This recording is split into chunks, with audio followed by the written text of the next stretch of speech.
আসসালামু আলাইকুম প্রিয় শিক্ষার্থীবৃন্দ, তোমরা এই বোর্ডের মধ্যে দুটো এক্সেপশনাল ট্যাগ দেখতেছো। যারা শিক্ষার্থী রয়েছে, এসএসসি পরীক্ষার্থী রয়েছে, তাদের কিন্তু এরকম ট্যাগ কোশ্চেন চলে আসবে, তার জন্য 5 মার্কস। আর আমরা জানি যত ইংরেজি বিষয়ে যতগুলো আইটেম রয়েছে তার মধ্যে ট্যাগ হচ্ছে অন্যতম সহজ একটা আইটেম, কিন্তু তবুও অনেকে এই ট্যাগ কোশ্চেনে পারো না। এখন দেখো, যদি পরীক্ষার মধ্যে এইরকম দুটো ট্যাগ চলে আসে তাহলে কি তোমরা উত্তর দিতে পারবে? অনেক শিক্ষার্থী রয়েছে ঠিক মতো উত্তর দিতে পারবে না। তাহলে আজকে আমি শিখাবো এইরকম যদি থাকে, এরকম ট্যাগ আসলে তুমি কিভাবে উত্তর দিবে। একটা বিষয় খেয়াল করতে হবে, আমরা জানি যে ট্যাগের কি যদি থাকে অ্যাফার্মেটিভ তাহলে করতে হয় নেগেটিভ, আর যদি থাকে নেগেটিভ তাহলে করতে হয় অ্যাফার্মেটিভ ট্যাগ। এবং সর্বশেষে কি বসে আমাদের এই পাশে অবশ্যই এই যে সাবজেক্ট যা হবে সাবজেক্টের প্রোনাউন বসবে এবং এই জায়গায় একটা অক্সিলারি ভার্ব বসবে টেন্স এবং নাম্বার অনুযায়ী। এখন এই বাক্যটা তো দেওয়াই রয়েছে কি ইন্টারোগেটিভ বাক্য, তাহলে আবার এটার ইন্টারোগেটিভ আমরা কিভাবে করব? অনেকের মধ্যে এরকম কোশ্চেন রয়েছে। দেখো, যদি এরকম থাকে ইন্টারোগেটিভ বাক্য যদি থাকে তাহলে সবচেয়ে সহজ টেকনিক হচ্ছে তুমি এটাকে আগে অ্যাসার্টিভ সেন্টেন্সে রূপান্তর করবে। তার মানে অ্যাসার্টিভ সেন্টেন্স রূপান্তর করার পর ওই বাক্যটা ট্যাগটা এই জায়গায় লিখে দিবে, দেখবে যে একদম ক্লিয়ার। এখন কিভাবে করবে দেখো, বলা হচ্ছে হু নোজ ইট, মানে এটা কে জানে। এটার অর্থটা কিন্তু এরকম, সেটা কেউ জানে না। তার মানে কি আমরা কিন্তু ইয়েতে শিখেছি, অর্থাৎ ট্রান্সফরমেশন। অ্যাসার্টিভ বাক্য থেকে আমরা কিভাবে ইন্টারোগেটিভ করব অথবা ইন্টারোগেটিভ বাক্যকে কিভাবে অ্যাসার্টিভ করব, এই ক্ষেত্রে কিন্তু আমাদের এই নিয়মটা জানা রয়েছে।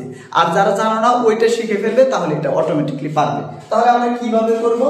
হু নোজ ইট, তাহলে হবে কি নোবডি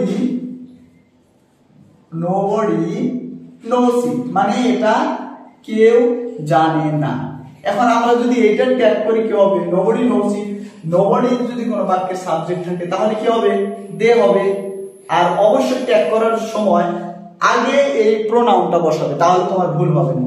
দের পরে কি হবে? আর এই বাক্যটা কি অ্যাফার্মেটিভ না নেগেটিভ? অবশ্যই বাক্যটা হয়েছে কি নেগেটিভ, তাহলে এটার ট্যাগটা হবে অ্যাফার্মেটিভ। তাহলে হবে কি ডু দে। তার মানে এই ডু দেটা তুমি যদি এই জায়গায় বসায় দাও তাহলে কিন্তু কারেক্ট হয়ে যাবে। কি হবে? অ্যানসার হবে ডু দে। তার মানে বলা হচ্ছে হু নোজ ইট, এটা কেউ জানে না। জানে কি এটার অর্থ, তারা কি জানে? এখন সিমিলারলি আমরা যদি এইটা করি who does not know him, মানে তাকে কে চেনে না, তাহলে অনুরূপভাবে এইটা হচ্ছে বাক্যটা হচ্ছে ইন্টারোগেটিভ, কিন্তু ইন্টারোগেটিভের কোন ভার্সন, অ্যাফার্মেটিভ নাকি নেগেটিভ?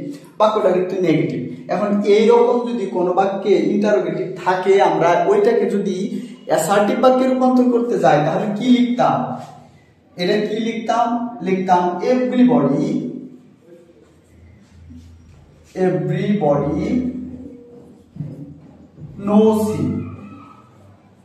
নোজ হিম, এটা কিন্তু করতাম।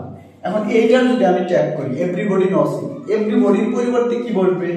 এভরিবডির পরিবর্তে আমরা জানি এই জায়গায় প্রোনাউন হবে দে, এবং এরপরে যেহেতু বাক্যটা রয়েছে কি অ্যাফার্মেটিভ, এটা ট্যাগটা হবে নেগেটিভ। এবং টেন্সটা খেয়াল করতে হবে, টেন্স হচ্ছে প্রেজেন্ট ইনডিফিনিট টেন্স। অনেক শিক্ষার্থী রয়েছে এই জায়গায় নোজ আছে দেখে তুমি ডাজন্ট দিবে, এটা কিন্তু ভুল হয়ে যাবে। কারণ কি দের সাথে কখনোই কি ডাজ হয় না। তার মানে এই জায়গায় কি হবে? এই জায়গায় হবে এভরিবডি নোজ ইট যে সময় দেওয়া আছে, আর এটা যেহেতু অ্যাফার্মেটিভ বাক্য এই জায়গায় ডোন্ট হবে, ডোন্ট দে। বলা হচ্ছে তারা কি সবাই তাকে চেনে, কারণ তারা কি চেনে না? এইরকম ভাবে কি করবে? আশা করি যে এইরকম যদি কোনো ট্যাগ থাকে পরীক্ষার মধ্যে অবশ্যই তুমি এরপর থেকে পারবে। আর আমার ভিডিওটা কেমন লাগলো অবশ্যই জানাবে, আর যদি ভালো লেগে থাকে তাহলে অবশ্যই একটা লাইক, কমেন্ট এবং শেয়ার করবে। আজকের মধ্যে এখানে শেষ করতেছি। আসসালামু আলাইকুম।